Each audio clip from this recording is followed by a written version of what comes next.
सच्चिदानन्द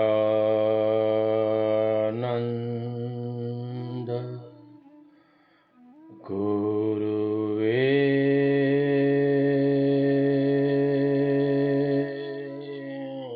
नमः।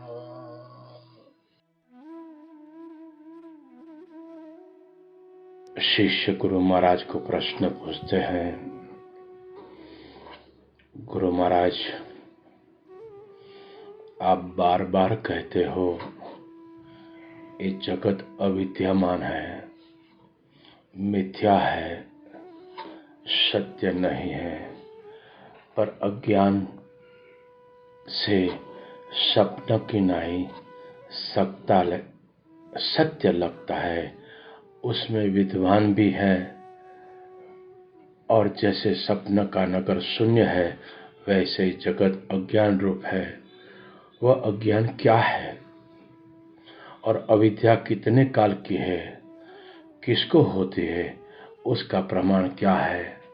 कृपा करके हमें और सभी को इस अज्ञानता में और ज्ञान में जो मिश्रण है उसी के पर कृपा करे और नित्य ज्ञान स्वरूप में स्थित हो। गुरु महाराज कहते हैं, जो कुछ तुमको जगत दिखता है वह कल्पित है, भ्रांति मात्र है। वह अविद्या भ्रांति अनंत है और देश काल से उसका अंत कभी नहीं होता।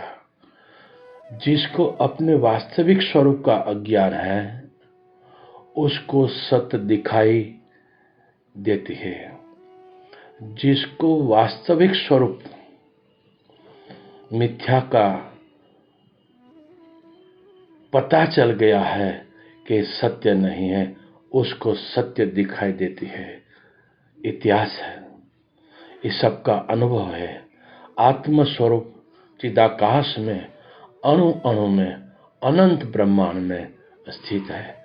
इसलिए सभी ज्ञानवान महापुरुष कहते हैं परमात्मा एक है और सर्वत्र है और सभी में है। ऐसी कोई जगह नहीं है। लेकिन जब तक परधर्म के साथ परधर्म की एकता करके परधर्म की निष्ठा में रहकर अगर हम उसी आत्मा को जानने का यत्न करें तो उसके लिए रास्ता बहुत लंबा है, उसके कठिन है। इसलिए इस पहले हमारे में सदगुरु का सत्संग, बार बार सत्संग सुनना चाहिए।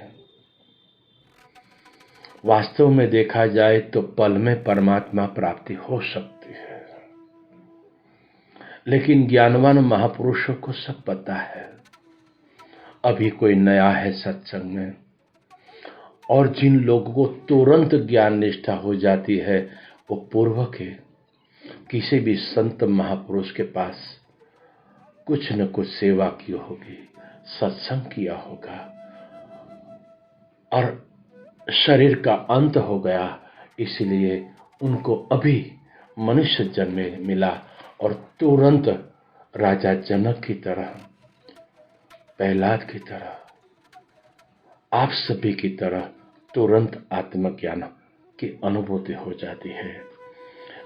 लेकिन कईयों को नहीं होती है तो उसमें निराश होने की कोई जरूरत नहीं। सतत पुरुषार्थ धीरज रखे और सतत गुरु का संग करे और गुरु का आशीर्वाद और गुरु की सेवा और नित्य उसी आत्म तत्व के पूर्ण निष्ठा के साथ आगे चलते रहे।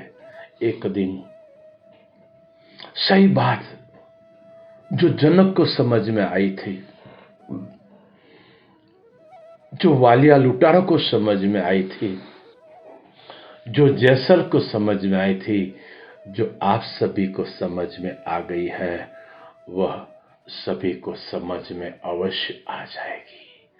क्योंकि गुरु कृपा भरपूर है, सर्वत्र है, सब में परिपूर्ण है। इसलिए गुरु का संग, और बार बार ये सोचना चाहिए कि जिनका मैं संग करता हूँ, जिसको मैं मानता हूँ, क्या वह सत्य है, सदा रहने वाला है। ये हम परोक्ष ज्ञान होते हुए भी इन असत्य को सत्य मानकर और उसी को पकड़कर हम उस परम चैतन्य तत्व को प्राप्त करने के लिए प्रयत्न करते हैं। ओहो रे जीव मन थी बंधाय छे, ओ मन थी बंधाय छे ने मन थी छूटा थाय छे। ओहो रे जीव मन थी बंधाय छे। हम स्वयं चैतन्य तत्व होते हुए भी हम अपने आप को जानते नहीं हैं, इसलिए हमें बंधन लगता है। हम स्वयं मोक्ष स्वरूप होते हुए भी बंधन लगता है। क्यों? हम अपने आप को भूल गए हैं। और जब सद्गुरु की कृपा होगी और हमारी तीव्र जो अभी नश्वरता में जितनी तत्परता है, खाने में, पीने में, शादी करने में, काम धंधे में, पैसा कमाने में, राग द्वेष करने में, जो तीव्र तत्परता है, ऐसी ही तत्परता हमें गुरु के वचनों में, गुरु माना कोई व्यक्ति नहीं है, जहां हर पल हर अवस्था में वह सनातन तत्व गुरु प्रकट है, जो अज्ञानता को मिटाकर अपने चेतन तत्व में जागृत कराने वाले हैं। जैसे सूर्य अंधकार को प्रकाशमय बनाता है, ऐसे ही प्रकट सद्गुरु हमें अपने निज स्वरूप में जगाते हैं।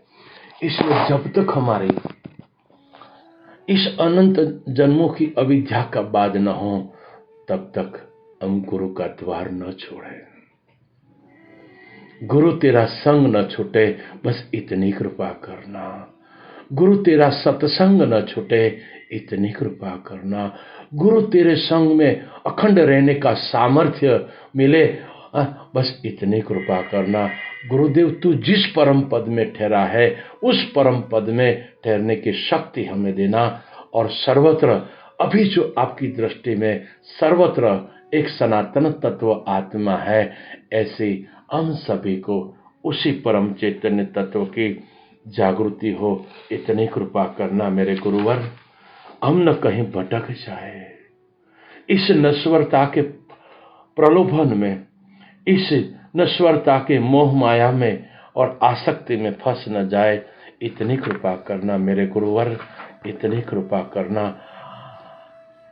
बस अभी इन दृश्यों के साथ, इन रूपों के साथ, इन गुणों के साथ हमें सत्य समझ में आ जाइए कि दृश्य मिथ्या है, कल्पित है, रूप भी कल्पित है, गुण भी कल्पित है।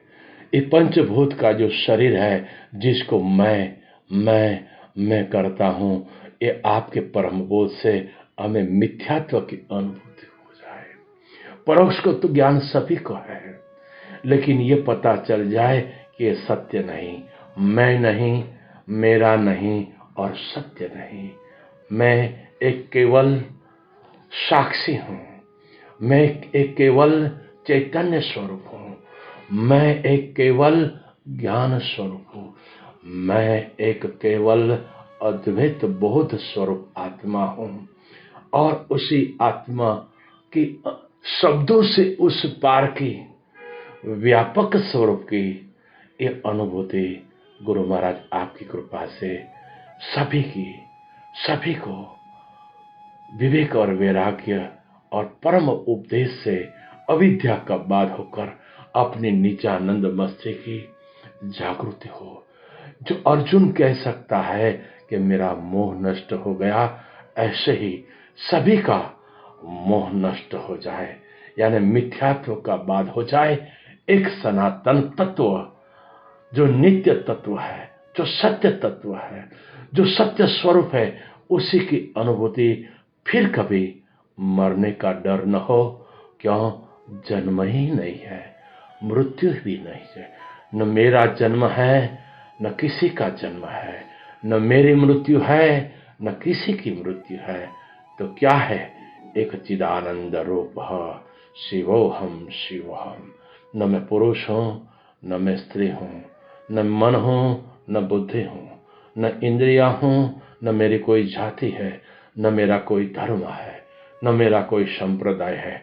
मैं एक सदैव गुरु महाराज का, सनातन तत्व गुरु महाराज का हूँ हूँ हूँ हूँ। और गुरु महाराज सदैव मेरे थे, मेरे हैं और मेरे रहेंगे। तो अब मैं वही हूँ। हे गुरुवर, तेरी मर्जी पूर्ण हो। हे गुरुवर, तेरी मर्जी पूर्ण हो। तेरी ही मर्जी, वह हमारी मर्जी। क्यों तू ही है, अब मैं नहीं हूँ। अब मैं नहीं, मैं माना इस मिथ्यात्व अविद्या नहीं, मैं अब सनातन तत्व आत्मा हूँ। आत्मा हूँ। उसी आत्मा की वाणी से उस पार की अनुभूति मैं बस सतचित आनंद स्वरूप, शांत स्वरूप, आनंद स्वरूप, ज्ञान स्वरूप वह हूँ। बोलो सदगुरु महाराज की जय।